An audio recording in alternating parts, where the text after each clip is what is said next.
আসসালামু আলাইকুম গাইজ, আশা করি সবাই ভালো আছো। আমরা আজকে ট্যাক্সেশনের একটা নতুন চ্যাপ্টার নিয়ে আলোচনা করব, সেটা হলো ইনকাম ফ্রম রেন্ট। আর এটা ধারা হচ্ছে 35 থেকে 39, অথবা বাড়া হতে আয় 35 থেকে 39। ইনকাম ফ্রম রেন্ট মানে কি বাড়া হতে আয়। যেমন আমাদের এখানে বলছে করদাতার যদি কোনো বাড়ি থাকে আর সেই বাড়ি থেকে যে আয় হয় সেটা হলো ভাড়া হতে আয়। কি, করদাতার যদি কোনো বাড়ি থাকে আর সেই বাড়ি থেকে যে আয় হয় সেটা হলো ভাড়া হতে আয়। মনে করো তোমার একটা বাড়ি আছে সাপোজ। এখন সে বাড়িটা তুমি দুইভাবে ভাড়া দিতে পারো, একটা হলো আবাসিক উদ্দেশ্যে আর একটা হলো কমার্শিয়াল উদ্দেশ্যে বা বাণিজ্যিক উদ্দেশ্যে। কয়ভাবে ভাড়া দিতে পারো? দুইভাবে ভাড়া দিতে পারে। একটা হলো আবাসিক উদ্দেশ্যে, অর্থাৎ আবাসিক উদ্দেশ্যে কীভাবে, মনে করো কোনো ব্যক্তি থাকবে কিংবা কোনো পরিবার থাকবে, ফ্যামিলি পরিবার বা ব্যাচেলর, অর্থাৎ যারা এইভাবে থাকে সেটা হলো আবাসিক, অর্থাৎ থাকার জন্য যারা বাসা বানায় সেটা হলো আবাসিক উদ্দেশ্যে। আর বাণিজ্যিক উদ্দেশ্য হলো যা বিভিন্ন কোম্পানির জন্য বা যারা ব্যবসা করতে চায়, বিজনেস করতে চায়, সেটা হলো মূলত বাণিজ্যিক উদ্দেশ্যে বা কমার্শিয়াল পারপাস। তাহলে এখন এই যে বাড়িটা তুমি ভাড়া দিচ্ছ, হয় কমার্শিয়াল দিচ্ছ না হয় তুমি আবাসিক উদ্দেশ্য দিচ্ছ। রেসিডুয়াল মানে কি আবাসিক উদ্দেশ্য বা রেসিডুয়াল পারপাস। আর কমার্শিয়াল পারপাস মানে কি বাণিজ্যিক উদ্দেশ্যে। তুমি যে উদ্দেশ্যে ভাড়া দেও না কেন সেটা তোমার সেটা থেকে যে আয় হয় সেটাই হলো মূলত ভাড়া হতে আয় বা ইনকাম ফ্রম হাউস প্রপার্টি। এখানে তোমরা উপরে লিখতে পারো ইনকাম ফ্রম হাউস প্রপার্টি, কারণ তুমি যেহেতু বাড়ি ভাড়া দিয়ে টাকা ইনকাম করতেছ সেহেতু এটা হাউস প্রপার্টিও লিখতে পারো। ক্লিয়ার? দিন শেষে মেন কথা হলো তুমি একটা বিল্ডিং আছে তোমার বাসা, সেই বাসাটা তুমি ভাড়া দিয়ে তারপরে তুমি সেটা থেকে যে আয় করো সেটাই হচ্ছে মূলত ইনকাম ফ্রম রেন্ট বা ভাড়া হতে আয়। এখন এই ভাড়া হতে আয়ের জন্য আমাদের কিছু রুলস আছে বা একটা চক, এই চকটা আমরা সুন্দরভাবে শিখব আর কি কি চেঞ্জ হবে সেটা আমরা বলে দিব। ওকে, কিছু রুলস আছে সেগুলো আমরা এখানে দেখব। তো চলো আমরা শুরু করি। এখানে বলা হয়েছে source of income and particulars. টাকা মনে রাখতে হবে, আমরা যখন একটা চক শিখি সেই চকের মধ্যে আমরা সবগুলো উপাদান দেওয়ার ট্রাই করি, কারণ কোশ্চেন যেভাবে আসুক যাতে আমরা অ্যান্সার করতে পারি। কিন্তু এর মানে এই নয় যে আমরা এখানে যা কিছু দিছি সবগুলো সরাসরি আসবে কোশ্চেনে। এখানে মনে করো তোমার এটা না আসতে পারে, এটা না আসতে পারে। সরাসরি রেন্ট রিসিপ্ট দেওয়া আছে, এরপরে ব্যাক অ্যান্ড অ্যালাউন্স দেওয়া আছে, মিউনিসিপ্যাল ভ্যালু দেওয়া আছে আর বাকিগুলো দেওয়া নাই। কোনো সমস্যা আছে? তার মানে কোশ্চেন দেখে কিংবা আমরা যে বেসিকগুলো পড়াই এগুলো দেখে ভয় পাওয়ার কোনো কারণ নেই। হয়তো বা আমরা পড়ানোর সময় সব কিছু বিস্তারিত পড়াই যাতে কোশ্চেন যেভাবে আসুক তুমি অ্যান্সার করতে পারো। কিন্তু কোশ্চেন কিন্তু ইজি আসে, কোশ্চেন এরকম সব কিছু দেওয়া থাকে না, অর্থাৎ অল্প অল্প দেওয়া থাকে, তখন আমরা ইজিলি ম্যাথ করতে পারবো। আর শেখার সময় আমরা সবগুলো শিখব। ক্লিয়ার? শেখার সময় সব কিছু শিখব যাতে কোশ্চেন যেভাবে আসে আমরা অ্যান্সার করতে পারি। চলো আমরা দেখি। তাহলে প্রথমে ইনকাম ফ্রম রেন্ট অথবা ইনকাম ফ্রম হাউস প্রপার্টি, দুইটা একই। ওকে, প্রথম হচ্ছে রেন্ট রিসিপ্ট। কি রেন্ট রিসিপ্ট? অর্থাৎ ভাড়া যেটা তুমি রিসিভ করবা কার থেকে? আবাসিক উদ্দেশ্যে ভাড়া দিলে ভাড়াটিয়া থেকে, কিংবা বাণিজ্যিক উদ্দেশ্যে ভাড়া দিলে প্রতিষ্ঠান থেকে তুমি যে ভাড়াটা রিসিভ করবা সেটা হলো রেন্ট রিসিপ্ট। ওকে, এটা আমরা এখানে বসালাম। এরপরে অ্যাড হবে ট্যাক্স ডিডাক্টেড অ্যাট সোর্স। এটা কীভাবে অ্যাড হবে বলতেছে। ট্যাক্স ডিডাক্টেড অ্যাট সোর্স মানে কি? 5%। এটা হচ্ছে মনে করো সরকার তোমার যে নির্ধারণ করে, মনে করো একটা বাড়ি, তোমার একটা বাড়ি আছে, এখন তুমি এটা ভাড়া দিচ্ছ কত টাকা ভাড়া দিচ্ছ এটা কিন্তু সরকার জানে না। কিংবা মনে করো তুমি যত টাকা ভাড়া দিচ্ছ, তুমি 20,000 টাকা ভাড়া দিলে তুমি সরকারকে বলতেছো 2,000 টাকা ভাড়া দিচ্ছ, অর্থাৎ ভাড়াটিয়ার কাছে তুমি 2,000 টাকা ভাড়া দিচ্ছ। তুমি এরকম সরকারকে মিথ্যা কথা বলতে পারো। সেজন্য সরকারে কি করে, সেই জন্য সরকারে একটা মূল্য ধার্য করে দেয়। কি করে দেয়? একটা মূল্য ধার্য করে দেয় যে এই বাড়িটার মধ্যে যতগুলো ফ্ল্যাট আছে বা যতটা ফ্লোর আছে বা তলা আছে সবগুলোর একসাথে একটা হিসাব দিয়ে দেয়। এই বাড়িটা হচ্ছে 10 লাখ টাকা ভাড়া। কত লাখ টাকা? 10 লাখ টাকা ভাড়া মনে করো। এটা সরকারের একটা ইয়ে দিয়ে দেয়, আর সেটাই হলো তোমার পৌরমূল্য বা মিউনিসিপ্যাল ভ্যালু। হ্যাঁ, পৌরমূল্য বা মিউনিসিপ্যাল ভ্যালু, এটা আমি জাস্ট এখন বলছি, একটু এখন বোঝার ট্রাই করবে। এখন ট্যাক্স ডিডাক্টেড হলো তোমার সেই আয়ের অংশ থেকে সরকার আগে থেকেই 5% কেটে রেখে দেয়। কী করে? আগে থেকে 5% কেটে রেখে দেয়। তোমার মনে করে যে সরকার এত টাকা আয় হবে, সে আয় থেকে সরকার 5% কেটে রেখে দেয়। যদি আমাদের কোশ্চেনে এরকম বলা থাকে, তোমার এত কিছু ভাবার দরকার নেই, কোশ্চেনে যদি আমাদের এরকম বলা থাকে ট্যাক্স ডিডাক্টেড অ্যাট সোর্স, উৎসে কর্তৃত কর বা ট্যাক্স ডিডাক্টেড অ্যাট সোর্স, যদি এরকমটা কোশ্চেনে বলা থাকে তাহলে আমাদের হিসাব হবে, দেখো, রেন্ট ইন্টু 100/95। 95 কেন? 5% সরকার কেটে রেখে দেয় আগে থেকে, আয় থেকে। ওকে, তাহলে আমাদের মেন হচ্ছে যদি ট্যাক্স ডিডাক্টেড অ্যাট সোর্স হয়, তখন আমাদের এই রেন্ট রিসিপ্টের হিসাব হবে কীভাবে? রেন্টের যে টাকাটা দেওয়া থাকবে সেই রেন্টের টাকাটা আমরা এখানে বসাবো, ইন্টু দিব 100/95, দিলে যে টাকাটা আসবে সেটাই এখানে বসবে। ওকে, আর যদি ট্যাক্স ডিডাক্টেড অ্যাট সোর্স এই ব্যাপারে কোনো কিছু বলা না থাকে, এরকম কোনো কিছু বলা না থাকে, তাহলে সরাসরি রেন্ট রিসিপ্ট যেটা আছে আমরা সেটা এখানে বসাবো। ক্লিয়ার? দেখো, আমি বোঝানোর জন্য হয়তো বা অনেক কিছু বলতেছি, তার মানে ভয় পাওয়ার কোনো কারণ নাই, ম্যাথ একদম ইজি। যখন আমরা ম্যাথ করবো তখন বুঝতে পারবো এগুলো কতটা ইজি। তো দিন শেষে তোমাকে পারতে হবে, ম্যাথ কঠিন হোক কিংবা সহজ হোক, তোমাকে পারতে হবে, এটা হলো মেইন কথা। আর এই মেন্টালিটি থাকলে তুমি শিখতে পারবা। ক্লিয়ার? এরপরে আসো 2 নম্বর। এরপরে হচ্ছে অ্যাড কি? House hold expense paid by tenant. House hold expense paid by tenant, এখানে আসি, এখানে দুইটা বিষয় আছে, একটা হবে যোগ আর একটা হবে লেস, অর্থাৎ অ্যাড আর একটা হবে লেস। এখন আমরা এখানে একটা দেখাইছি, দেখো এটা কীভাবে। এই যে house hold expense paid by tenant, মনে করো বাড়িওয়ালার কোনো খরচ, মনে করো একই বাড়িতে ভাড়াটিও থাকে, বাড়িওয়ালাও থাকে।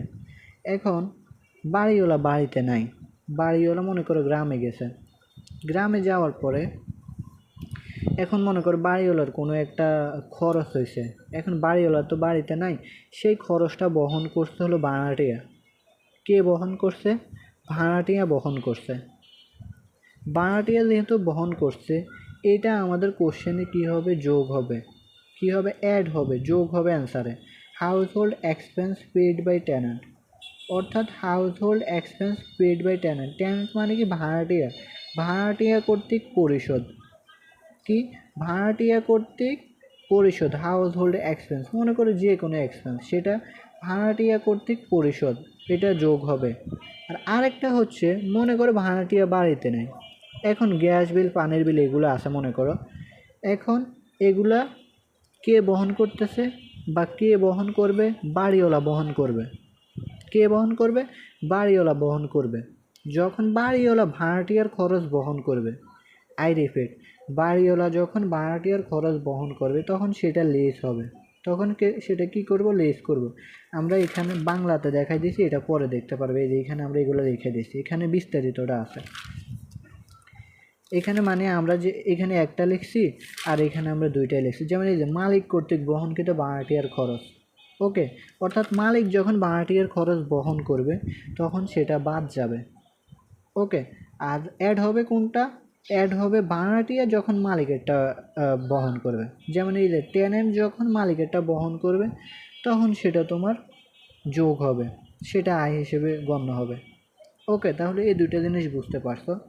যদিও এগুলো কোশ্চেনে বেশি একটা থাকে না, বেশিরভাগই ইজি ম্যাথ আসে, তো সেজন্য, বাট তোমরা শিখে রাখো, যদি ভাড়াটিয়া বহন করে তাহলে যোগ হবে, আর যদি মালিক ভাড়াটিয়ার খরচ বহন করে তাহলে বিয়োগ বা লেস হবে। ওকে, তাহলে এই পর্যন্ত আমাদের গেল। যাওয়ার পরে এখন আমাদের কোনটা আসার কথা, দেখো আমাদের এখানে একটু মিস্টেক হয়েছে। আমাদের যে মিউনিসিপ্যাল ভ্যালু বা মিউনিসিপ্যাল ভ্যালু যেটা আছে, এটা আমাদের এই যে এটার পরে এখানে আসবে। এখানে আসবে কীভাবে আমি বলি, মনে করে এটা নিচে আর কি, এই যে অ্যাড লেস এই তিনটা হলো নিচে, এর মাঝখানে আসবে হলো আমাদের মিউনিসিপ্যাল ভ্যালু। আমরা বাংলাটাতে পুরো এটা সুন্দরভাবে লিখছি, এখানে একটু মিস্টেক হয়েছে, তোমরা বুঝো। আমরা রেন্ট রিসিপ্টের যে কাহিনী আছে এটার সাথে আমরা যোগ বিয়োগ করবো, এগুলা যোগ বিয়োগ করার পরে যে টোটাল টাকাটা আসবে, এ মনে করে এটা যোগ এটা যোগ, এরপরে যদি আমাদের ভাড়াটিয়ার খরচ বাড়িওয়ালা বহন করে সেটা বিয়োগ হবে। এই 3টা করার পরে যে টাকাটা আসবে সেটা আমরা এখানে লিখলাম। হ্যাঁ, এখানে লিখলাম। লেখার পরে আমরা লিখব মিউনিসিপ্যাল ভ্যালু বা পৌর মূল্য। এটা কোশ্চেনে সরাসরি বলা থাকবে মিউনিসিপ্যাল ভ্যালু বা রিজনেবল ভ্যালু, অর্থাৎ বাড়ির মেইন মূল্য বা বাড়ির যুক্তিসঙ্গত মূল্য, যৌক্তিক মূল্য যেটা, সেটা আমরা কোথায় বসাবো? এখানে বসাবো। হ্যাঁ, এখানে বসানোর পরে দুইটার মধ্যে এই যে এই টাকাটা পাইছি এগুলো হিসাব করার পরে যে টাকাটা পাইছি আর মিউনিসিপ্যাল ভ্যালুর যে টাকাটা আছে দুইটার মধ্যে যেটা বড় দুইটাই এখানে বসাবো। এখানে এটার হিসাব বসাবো আর মিউনিসিপ্যালের ভ্যালু বসাবো এটা নিচে। দুইটার মধ্যে যেটা বড় সেটা আমাদের এখানে আসবে ফাইনালে। ক্লিয়ার? দুইটার মধ্যে যেটা বড় সেটা আমাদের এখানে আসবে। অ্যাকচুয়াল রেন্টাল ভ্যালু, অর্থাৎ আমরা এই রেন্ট রিসিভড এটার সাথে এটা অ্যাডজাস্ট করার পরে যদি থাকে অ্যাডজাস্ট করবো, করার পরে এরপরে যদি house hold expense paid by tenant এগুলো যদি থাকে এগুলো অ্যাডজাস্ট করার পরে আমরা পাবো অ্যাকচুয়াল ভ্যালু। কি? অ্যাকচুয়াল রেন্টাল ভ্যালু বা প্রকৃত ভাড়া মূল্য। তারপরে প্রকৃত ভাড়া মূল্যটা আমরা এটি যোগ বিয়োগ করে এখানে লিখলাম। লেখার পরে আমাদের যে মিউনিসিপ্যাল ভ্যালু কোশ্চেনে দেওয়া থাকবে সেটা আমরা এখানে লিখবো নিচে। আবার নিচে লিখলে এখন এই দুইটার মধ্যে যেটা বড়, যদি অ্যাকচুয়াল রেন্টাল ভ্যালু বড় হয় তাহলে এখানে বসবে, আর যদি অ্যাকচুয়াল রেন্টাল ভ্যালু থেকে যদি আমাদের মিউনিসিপ্যাল ভ্যালু বা পৌর মূল্য বড় হয় তাহলে সেটা এখানে বসবে। তারপরে এটার সাথে এখন আমাদের এই যে অ্যাডভান্স আর ভ্যাকেন্ট অ্যালাউন্স যোগ বিয়োগ হবে। ক্লিয়ার? তোমরা বোঝার চেষ্টা করো, দেখো ভয় পাও না, ইজিলি বোঝার ট্রাই করো। এখন আসো, তাহলে আমরা বড়টা পেয়ে গেছি, বড়টা এখানে বসাইছি। মনে করো মিউনিসিপ্যাল ভ্যালু বড়, এটা ছোট হয়েছে এগুলো করার পর, ক্যালকুলেশন করার পর। এখন আমাদের হচ্ছে এই যে আমরা দেখো তখন লিখবো which one is greater. Which one is greater মানে কি, তোমার এই যে রেন্টাল ভ্যালু অর্থাৎ অ্যাকচুয়াল রেন্টাল ভ্যালু আর মিউনিসিপ্যাল ভ্যালুর মধ্যে যেটা বড় সেটাই আর কি এখানে তোমার রেন্টাল ভ্যালু হবে। ওকে, তাহলে এরপরে অ্যাড করবো কি, দেখো advance rent and any receive from house accept advance rent. Receipt মানে কি, প্রাপ্তি। এনি রিসিপ্ট, যে কোনো প্রাপ্তি, অর্থাৎ অ্যাডভান্স রেন্ট ছাড়া, অগ্রিম ভাড়া ছাড়া যে কোনো প্রাপ্তি যোগ হবে, অ্যাড হবে। অর্থাৎ অ্যাডভান্স রেন্ট ছাড়া, যে অ্যাডভান্স রেন্ট কিন্তু তোমার আয় না। মনে করো তুমি একটা বাড়ি ভাড়া দিচ্ছে, এখন ভাড়াটিয়াদের কী করতে হয়, বাড়িওয়ালাদের প্রথমে 1 মাস অথবা 2 মাসের অগ্রিম ভাড়া দিতে হয়। এটা কি তোমার আয় বা বাড়িওয়ালার আয়? সেটা কিন্তু আয় না, কারণ ভাড়াটিয়া যখন চলে যাবে তখন সেই অ্যাডভান্সের টাকাটা কিন্তু দিয়ে দিতে হবে। কী করতে হবে, সেই অ্যাডভান্সের টাকাটা কিন্তু দিয়ে দিতে হবে। সেই জন্য দেখো অ্যাডজাস্টমেন্ট অফ অ্যাডভান্স রেন্ট, এই যে এই অ্যাডভান্স রেন্টটা এখানে লিস্ট করা লাগে, সেই জন্য বলছে accept advance rent, accept advance rent আর অথবা অ্যাডভান্স রেন্ট, এটা অর্থাৎ এটা আমাদের লিস্ট করতে হবে বা বাদ দিতে হবে, কারণ এটা তো তোমার আয় না, এটা তো ভাড়াটিয়া যখন চলে যাবে তাকে সেই টাকা তোমার ফেরত দিয়ে দিতে হবে। ক্লিয়ার? আর অর্থাৎ এই যে অ্যাডভান্স রেন্ট ছাড়া যে কোনো প্রাপ্তি থাকলে সেটা তোমার যোগ হবে, আর অ্যাডভান্স রেন্ট সেটা বাদ যাবে। কোশ্চেনে যদি বলা থাকে অ্যাডভান্স রেন্ট বা সিকিউরিটি মানি এরকম যদি বলা থাকে, অর্থাৎ সিকিউরিটি হিসেবে সে একটা টাকা রেখে দেয় 1-2 মাসের অগ্রিম, সেই টাকাটা কি হবে, বাদ যাবে, লেস হবে। ওকে, এরপর হচ্ছে লেস যাবে কি, ভ্যাকেন্ট অ্যালাউন্স। কি যাবে, ভ্যাকেন্ট অ্যালাউন্স। ভ্যাকেন্ট অ্যালাউন্স কি বলি, ভ্যাকেন্ট অ্যালাউন্স হচ্ছে তোমার যখন তোমার বাড়ি খালি থাকে, মনে করো তুমি কয়েক মাস ভাড়াটিয়া নাও পেতে পারো, তুমি টুলেট দিচ্ছ কিন্তু কোনো ভাড়াটিয়া পাচ্ছ না, সেক্ষেত্রে তোমার বাড়ি খালি থাকতে পারে, সেটাকে বলা হয় ভ্যাকেন্ট অ্যালাউন্স বা শূন্যতা ভাতা। কি বলা হয়, ভ্যাকেন্ট অ্যালাউন্স বা শূন্যতা ভাতা, বাংলায় হলো শূন্যতা ভাতা। তোমার বাড়ি যখন খালি থাকবে, 1 মাস খালি থাকুক, 2 মাস খালি থাকুক, যখন খালি থাকবে সেই খালি থাকার সাপেক্ষে তোমার টাকাটা এখানে বসবে। মনে করো এই বাড়ি খালি রয়েছে 2 মাস, সে 2 মাস, আবার দেখা গেছে 1 মাসে একজন ভাড়াটিয়া কী করছে, তোমার ভাড়া না দিয়ে পালিয়ে চলে গেছে, ভাড়া না দিয়ে পালিয়ে চলে গেছে, তার মানে ওই মাসেও কিন্তু তুমি ভাড়া পাচ্ছ না, পাচ্ছ পাচ্ছ না, তার মানে ওইটাও তোমার লিস্ট করতে হবে। অর্থাৎ তোমার বাড়ি খালি থাকা সাপেক্ষে 1 মাস 2 মাস খালি থাকা, কিংবা কোনো ভাড়াটিয়া যদি টাকা না দিয়ে পে না করে চলে যায়, পালিয়ে চলে যায়, সেটাও তোমার এখানে কি করতে হবে, আনুপাতিক হারে আমাদের বাদ দিতে হবে ভ্যাকেন্ট অ্যালাউন্স, অর্থাৎ শূন্যতা ভাতা বাড়ি খালি থাকা সাপেক্ষে যেটা।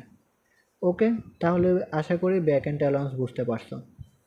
এখন এই যে এই পর্যন্ত আমাদের হিসাব নিকাশ করার পরে আমরা পাবো টোটাল রেন্টাল ভ্যালু। কী পাবো?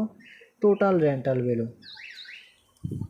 এখন এই রেন্টাল ভ্যালু থেকে আমাদের এটা বাদ, এটা তো আমরা বলছি এটা ওইখানে যাবে, এটা আমরা বাংলাতে এটা ঠিক জায়গায় লিখছি, এখানে একটু মিস্টেক হয়ে গেছে। হ্যাঁ, তো এই পর্যন্ত বাদ। তো টোটাল রেন্টাল ভ্যালু পাইছি আমরা, এটা আমরা কোথায় বসাবো? এইখানে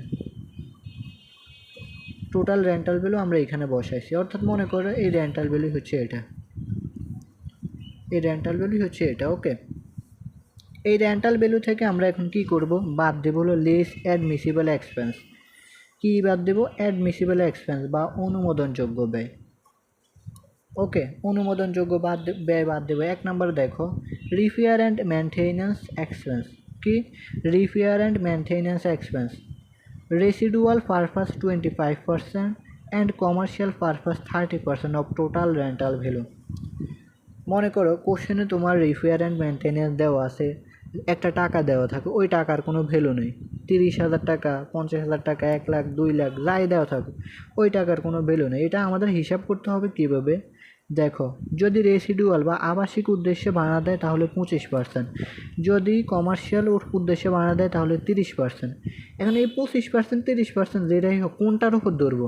টোটাল রেন্টাল ভ্যালু। এই যে টোটাল রেন্টাল ভ্যালু আমরা পাইছি, এই যে টোটাল রেন্টাল ভ্যালু আমরা পাইছি, এটার উপর 25% অথবা 30% ধরবো। ক্লিয়ার? মনে করো এখানে আমরা টোটাল রেন্টাল ভ্যালু পাইছি 2 লাখ টাকা। 2 লাখ টাকার উপর আমরা তখন যদি রেসিডুয়াল আবাসিক উদ্দেশ্যে দেওয়া হয়, কোশ্চেনে বলে দেয় বাংলাদেশের রেসিডুয়াল বা কমার্শিয়াল, তখন আমরা 25% ধরবো। 25% ধরলে 2 লাখের উপর কত হয়? 2 লাখের উপর 10% করলে হয় তোমার 20,000, 20% হলে 40,000, আর 25% যেহেতু, আর 5% হলো 10,000 টাকা, তাহলে 50,000 টাকা। 50,000 টাকা তাহলে তোমার রিপেয়ার অ্যান্ড মেনটেন্যান্স হবে কত টাকা? এইখানে এটা হবে। অর্থাৎ আমরা লিস্ট করবো অ্যাডমিসিবল এক্সপেন্স, অ্যাডমিসিবল এক্সপেন্স যা আছে সবগুলো একসাথে যোগ করে তারপরে টোটাল রেন্টাল ভ্যালু থেকে বাদ দেব। ওকে, তাহলে আমরা এখন দেখতেছি অ্যাডমিসিবল এক্সপেন্সগুলো। 1 নম্বরে repair and maintenance expense, residual purpose হলে 25%, অর্থাৎ আবাসিক উদ্দেশ্য হলে 25% ধরবো রেন্টাল ভ্যালুর উপর, আর কমার্শিয়াল উদ্দেশ্য হলে 30% ধরবো ইয়ের উপর, রেন্টালের উপর, রেন্টাল ভ্যালুর উপর। ওকে, সো আমাদের 1 নম্বরটা গেল রিপেয়ার অ্যান্ড মেনটেন্যান্স এক্সপেন্স। এখন দেখো 2 নম্বরে interest on loan. Interest on যদি লোন থাকে সেটাও তোমার ব্যয়, সেটাও এখানে বসবে। এরপরে ইন্স্যুরেন্স প্রিমিয়াম, এটা যদি থাকে এটাও আমাদের এখানে বসবে। মিউনিসিপ্যাল অথবা সিটি কর্পোরেশন ট্যাক্স, এটা হচ্ছে ট্যাক্স, আর আমরা ওইখানে যেটা বলছি ওইটা হচ্ছে মিউনিসিপ্যাল ভ্যালু বা পৌর মূল্য, আর এটা হচ্ছে ট্যাক্স, এটাও আমাদের কী হবে? ব্যয় হিসেবে এখানে বসবে। এরপরে ল্যান্ড ডেভেলপমেন্ট ট্যাক্স, এটাও আমাদের এখানে ব্যয় হিসেবে বসবে। এরপরে ল্যান্ড রেন্ট, এটাও আমাদের এখানে বসবে। বসার পরে এখন আমরা লেস করব কি অ্যাডমিসিবল এক্সপেন্সগুলো সবগুলো যোগ করে এখানে বসাবো। এখানে বসিয়ে আমরা টোটাল রেন্টাল ভ্যালু থেকে এটা বাদ দেবো, বাদ দিলে যেটা আসবে সেটা হলো total taxable income. Okay, total income from rent অথবা total income from house property বা ট্যাক্সেবল ইনকাম। ওকে, তো এটাই হলো আর কি আমাদের মেইন চকটা। সো এইগুলো এখানে কিন্তু বেশি কিছু না, এখানে 6টা উপাদান আছে রেন্টালের মধ্যে, এক্সপেন্সের মধ্যে 6টা উপাদান আছে, আর ওইখানে উপরে 2-3টা আছে, এগুলো সব কি থাকবে নাকি? সো আমাদের শিখতে হবে। এখন আসে আমরা এখানে কিছু লিখে দিয়েছি আবার শর্টকাট করে, ট্যাক্স ডিডাক্টেড অ্যাট সোর্স 5%, যদি এরকম মানে আয়ের আগে সরকার এটা কেটে রেখে দেয়, জাস্ট বোঝার জন্য। মেইন এটা না, মেইন হচ্ছে যদি আমাদের ট্যাক্স ডিডাক্টেড থাকে তাহলে আমাদের কি করতে হবে? রেন্ট ইন্টু 100 - 100 ডিভাইডেড বাই 95, এটা হিসাব করে আমাদের টোটাল মানটা বসাতে হবে যদি ট্যাক্স রিলেটেড বলে। 2 নম্বর হচ্ছে ভ্যাকেন্ট অ্যালাউন্স। কি এটা মানে হচ্ছে বাড়ি খালি থাকলে কারেন্ট বিল প্রমাণ সাপেক্ষে। বাড়ি খালি থাকলে কারেন্ট বিল প্রমাণ সাপেক্ষে, অর্থাৎ তোমার কোশ্চেনে যদি বলে দেয় electricity bill is support, electricity bill support, অর্থাৎ ভ্যাকেন্ট অ্যালাউন্স কখন পাবে, যখন ইলেকট্রিসিটি বিল সাপোর্ট করবে বা প্রমাণ থাকবে সে সাপেক্ষে। মনে কর ভ্যাকেন্ট অ্যালাউন্স দেওয়া আছে, ইলেকট্রিসিটি বিল নিয়ে কিছু বলা নাই, তাহলে তোমার তখন নোট দিতে হবে। কি দিতে হবে? নোট দিতে হবে যে electricity bill document is collected, অর্থাৎ এরকমভাবে একটা নোট দিবে যে তোমার ডকুমেন্টটা পাইছো বা কারেন্ট বিল যে তোমার কাছে আছে সেটা সাপেক্ষে আর কি তুমি একটা নোট দিবা। আর কোশ্চেনে যদি বলে দেয় সরাসরি ইলেকট্রিসিটি বিল ডকুমেন্ট আছে বা সাপোর্ট করতেছে, তখন তো এমনি হয়ে গেছে। দিন শেষে মেইন কথা হলো তোমার ভ্যাকেন্ট অ্যালাউন্স বাদ দিতেই হবে, এটা মাস্ট আসবে, বাদ দিতেই হবে বাড়ি খালি থাকা সাপেক্ষে। ইলেকট্রিসিটি বিল নিয়ে কিছু বলা না থাকলে একটা নোট দেব, আর বলা থাকলে কিছু করার দরকার নেই, এটা নিয়ে নোট দেওয়ার দরকার নেই তখন। এরপর আসি রিপেয়ার অ্যান্ড মেনটেন্যান্স এক্সপেন্স। আবাসিক উদ্দেশ্য হলো 25% আর বাণিজ্যিক উদ্দেশ্য হলো 30%। কৃষির উপর ভাড়া মূল্য, এই যে আমরা টোটাল রেন্টাল ভ্যালু পাইছি সেটার উপর। এরপরে ভাড়া দিয়ে যেটা আয় করবে সেটাও অনুমোদনযোগ্য, অর্থাৎ আমরা যেটা বলি যে অনুমোদনযোগ্য সেটা কি, সেটা হলো ভাড়া দিয়ে যেটা আয় করবে সেটাই হলো অনুমোদনযোগ্য আয়। এরপরে মালিক যতটুকুতে থাকবে সেটা ট্যাক্স হবে না, অর্থাৎ একটা বাড়ি আছে, মনে করো বাড়ির মধ্যে 5টা তালা আছে, 5টা তালার মধ্যে দোতলায় তুমি নিজে থাকো আর 4টা তালা আছে, ওই 4টা তালা তুমি ভাড়া দিচ্ছ, তার মানে তুমি যে তালাতে থাকতেছো সেটার কিন্তু হিসাব হবে না ক্যালকুলেশনে, সেটা বাদ দিতে হবে, বাকি 4 তালার হিসাব হবে। ওকে, আমরা যখন ম্যাথ করবো তখন এটা আরও ভালোভাবে বুঝতে পারবো, আমরা তখন গুণ ভাগ দিয়ে করবো তো বুঝতে পারবো। ওকে, তো ভয় পাওয়ার কোনো কারণ নেই, আমি অবশ্যই আছে। এরপরে রেন্ট রিসিপ্ট। রেন্ট রিসিপ্ট মানে কি, প্রতি মাসে বা প্রতি বছরে ভাড়াকৃত সম্পত্তি থেকে যতটুকু আয় হবে, ওই যে রেন্ট রিসিপ্ট আমরা যেটা বললাম, ভাড়া দিয়ে যে আয় হয় সেটা তো হলো রেন্ট বা রেন্ট রিসিপ্ট। এরপর 2 ধরনের মূল্য, একটা হলো ভাড়া মূল্য আর একটা হলো পৌর মূল্য। বড়টি ইনক্লুডেড। ভাড়া মূল্য আর পৌর মূল্যের মধ্যে যেটি বড় সেটি হচ্ছে ইনক্লুডেড হবে। মনে করো পৌর মূল্য কেন দেয় সরকার, ওই যে এটা তো বুঝাইলাম যে তুমি ভাড়া কত দিচ্ছ, সরকার তো সেটা জানে না। এখন তুমি ভাড়া দিচ্ছ 20,000 টাকা, তুমি সরকারকে বলছো তুমি প্রতি তালার ভাড়া দিচ্ছ 2,000 টাকা, এটা কি হয়? হয় না। সেই জন্য সরকারে একটা মূল্য নির্ধারণ করে দেয়, একটা মূল্য নির্ধারণ করে দেয় যে এই বাড়িটার ফুল সব তলা মিলে ভাড়া হবে টোটাল 10 লাখ টাকা, 10 লাখ টাকার টোটাল ভাড়া হবে। সো এটা সরকার নির্ধারণ করে দেয়। এরপরে আর কি ভাড়া মূল্য অথবা পুরো মূল্য যেটা বড় হয় সেটাই আমরা অ্যাকসেপ্ট করি আর কি, বড়টি গ্রহণযোগ্য। সো এগুলো ম্যাথে গেলে আরও তোমরা ক্লিয়ারলি বুঝবা যখন সরাসরি ম্যাথ দেখবে তখন। কোশ্চেনে নির্দিষ্ট করে কিছু না বললে আবাসিক উদ্দেশ্যে, মনে করো আমরা তো বলছি যে রিপেয়ার অ্যান্ড এক্সপেন্স বা এটি যাই হোক, দিন শেষে কোশ্চেনে যদি তোমার বলে দেয় না, কিছু না বলে যে রেসিডুয়াল ভ্যালু বা আবাসিক উদ্দেশ্যে কিংবা তোমার কমার্শিয়াল পারপাস কিংবা তোমার বাণিজ্যিক উদ্দেশ্যে, এগুলো যদি কিছু না বলে তাহলে আমরা বুঝবো যে সেটা আবাসিক উদ্দেশ্যে। আর আবাসিক উদ্দেশ্য হলে আমাদের কত পার্সেন্ট ধরতে হবে, রিপেয়ার অ্যান্ড মেনটেন্যান্স 25% ধরবো। আর যদি কোশ্চেনে বলে দেয় কমার্শিয়াল পারপাস তখন 30% ধরবো। ওকে, তো আশা করছি তোমরা এই পর্যন্ত বুঝতে পারছো। এখন আমরা একটু বাংলাটা দেখি। এখানে আমাদের যা আছে ফুল ঠিক আছে, দেখো প্রাপ্ত ভাড়া বা রেন্ট রিসিপ্ট এটা আমরা বসালাম। এরপরে যোগ উৎস কর্তৃত্বকর, 5%, যদি এটা বলা থাকে তাহলে আমরা কি করব, ভাড়া মূল্য ইন্টু 100/95, এটা দিয়ে করলে যে টাকাটা আসবে সেটা এখানে বসাবো, এটা গেল।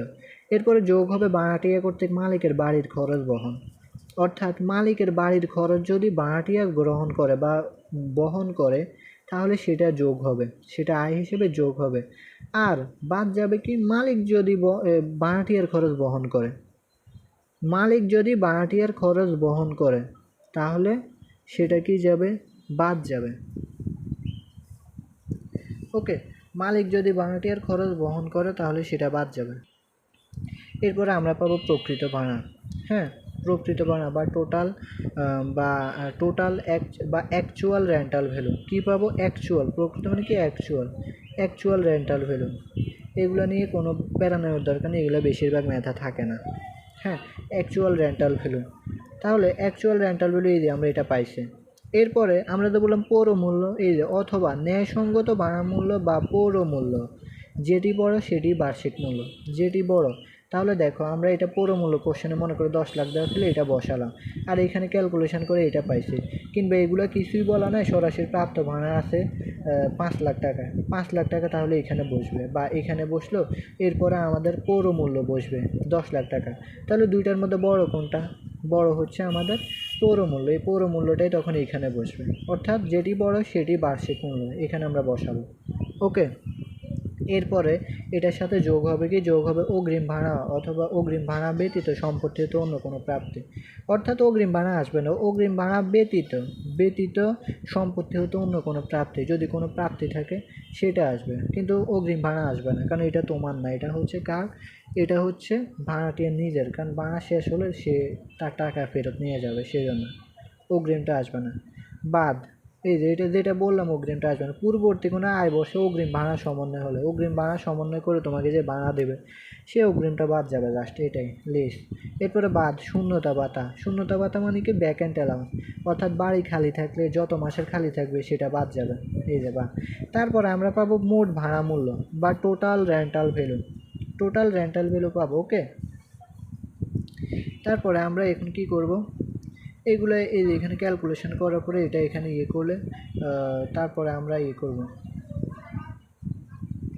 মোট ভাড়া মূল্য পাবো। এখানে যোগ বিয়োগ করার পরে আমরা মোট ভাড়া মূল্য পাবো এটা। ওকে, মনে করো এটা যোগ, এটা থেকে এটা বিয়োগ, এটা থেকে এটা বিয়োগ। এরপরে এটা মনে করো 10 লাখ থেকে এখানে 2 লাখ বাদ, এখানে 3 লাখ বাদ, তাহলে 5 লাখ টাকা থাকে, সে 5 লাখ টাকা এখানে বসবে। 5 লাখ টাকার সাথে এটা যোগ হয়ে আমাদের মোট ভাড়া মূল্য পাবো। ওকে, তাহলে এখন আসি মোট ভাড়া মূল্যের সাথে বাদ যাবে কি? অনুমোদনযোগ্য ব্যয় বা অ্যাডমিসিবল এক্সপেন্স। অনুমোদনযোগ্য ব্যয় কোনগুলো? আমরা 1 নম্বরে বলছি মেরামত রক্ষণাবেক্ষণ খরচ বা রিপেয়ার অ্যান্ড মেনটেন্যান্স এক্সপেন্স। আবাসিক উদ্দেশ্যে বললে ভাড়া মূল্যের 25%, আর বাণিজ্যিক উদ্দেশ্যে ব্যবহার করলে ভাড়া মূল্যের 30%। ওকে, সো আমরা এটা বলছি আবাসিক উদ্দেশ্যে বলে 25%, বাণিজ্যিক বা কমার্শিয়াল পারপাস হলে 30%, মেরামত বা রক্ষণাবেক্ষণ খরচ ধরবো। এই যে এই মূল্যটার আর কি, এই মূল্যটার উপরে 25% অথবা 30% যেটাই হোক ধরবো। 2 নম্বর হচ্ছে বিমা প্রিমিয়াম, ঋণকৃত মূলধনের সুদ, পৌর কর, ভূমি ভাড়া, শূন্যতা ভাতা, ভূমির খাজনা। আমরা এখানে এগুলা 1 2 করে এইভাবে দেখাইছি, আর এখানে সব একসাথে দেখাই দিছি আর কি জাস্ট। যে বিমা প্রিমিয়াম একটা, মনে করো এরপরে 2 নম্বর হচ্ছে ঋণকৃত মূলধনের সুদ, 4 নম্বরে হচ্ছে পৌর কর, 5 নম্বরে হচ্ছে ভূমি ভাড়া, 6 নম্বরে শূন্যতা ভাতা, ভূমির খাজনা। 6টাই আর কি, এখানে আমি 2 ধরে করছি, তো 1টা 2টা 3টা 4টা 5টা 6টা, অর্থাৎ আমরা এখানে যে 6টা লিখছি এই 6টাই আর কি এখানে এইভাবে লিখছি। হ্যাঁ, তারপরে এই সবগুলো আমরা করার পরে এখানে বাদ দেব, এটা যোগ করে বাদ দেব। কি থেকে বাদ দেব? এই যে ভাড়া মূল্য থেকে বাদ দেব। মোট ভাড়া মূল্য থেকে আমরা অনুমোদনযোগ্য খরচগুলো বাদ দিলে আমরা পাবো কি? Taxable income.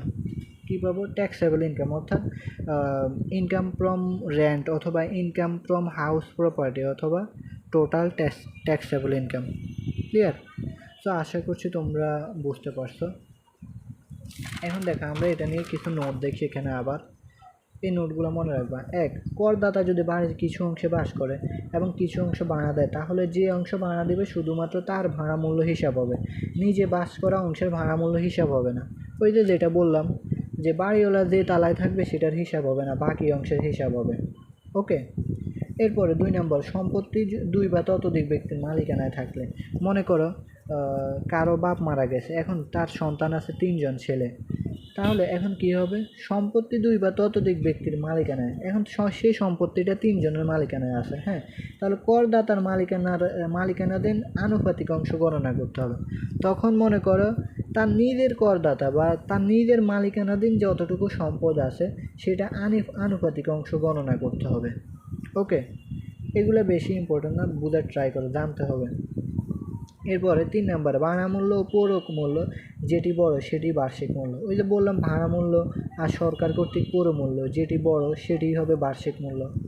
এরপরে 4 নম্বরে যে কয় মাস বাসা খালি থাকবে অর্থাৎ ভাড়াটিয়া থাকবে না সেই কয় মাসের ভাড়া শূন্যতা ভাতা হিসেবে ধরতে হবে।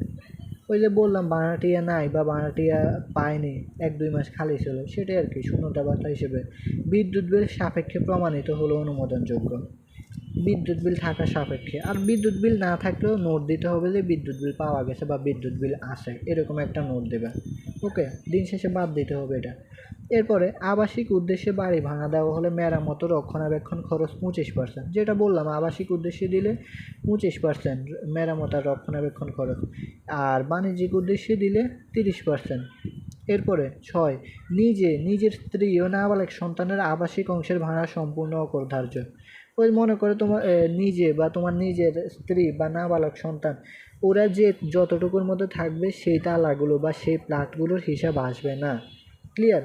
অর্থাৎ বাড়িওয়ালা ছেলে সন্তান বউ যেটার মধ্যে থাকবে সেটার কোনো হিসাব আসবে না, বাকিগুলোর হিসাব আসবে যেগুলো ভাড়া দিছে। এরপরে 7 নম্বর হচ্ছে গৃহ সম্পত্তির ভাড়া বাবদ গৃহীত সমন্বয়যোগ্য অগ্রিমের যতটুকু উক্ত আয়বর্ষে সমন্বয়কৃত হয়েছে তা তবে অসমন্বয়যোগ্য অংশ অগ্রিম বা নিরাপত্তা জামানতের অন্তর্ভুক্ত হবে না। এই যে নিরাপত্তা জামানত কি? ওই যে সিকিউরিটি মানি বা অগ্রিম বা সিকিউরিটি মানি, অ্যাডভান্স বা সিকিউরিটি মানি, এগুলো অন্তর্ভুক্ত হবে না, যেটা বললাম এগুলো আসবে না। ওকে, সো আশা করছি আজকের ক্লাসটা বুঝতে পারছো সবাই। এরপর কেউ না বুঝলে অবশ্যই বলতে হবে। নেক্সট ক্লাসে আমরা যখন ম্যাথ করব তখন আরও একদম ক্লিয়ার হয়ে যাবা। ওকে, সো তোমরা লাস্টে চকটা একটু ভালোভাবে মুখস্থ। এখানে 6টা উপাদান আছে, অ্যাডমিসিবল এক্সপেন্সে 6টা উপাদান আছে, আর এখানে আমাদের রেন্ট রিসিপ্ট, এরপরে এখানে এটা আছে, এরপরে আমাদের হচ্ছে মিউনিসিপ্যাল ভ্যালু করার পরে যেটা বড়টার সাথে আমরা অ্যাডভান্স রেন্ট থাকলে সেটা বাদ দেব, আর ব্যাক এন্ড অ্যালাউন্স বাদ দেব। ওকে, আর যে কোনো প্রাপ্তি থাকলে যোগ হবে। সো এরপরে অ্যাডমিসিবল এক্সপেন্সগুলো বাদ দেবো, দিলে আমাদের ম্যাথ শেষ। সো আমরা ম্যাথ করতে গেলে আরও বেশি ইজি লাগবে, প্যারা নেওয়ার কোনো কারণ নেই। অবশ্যই কোনো কিছু না বুঝলে আমাকে বলতে হবে। সো আজকের ক্লাসটা এই পর্যন্ত, ধন্যবাদ সবাইকে।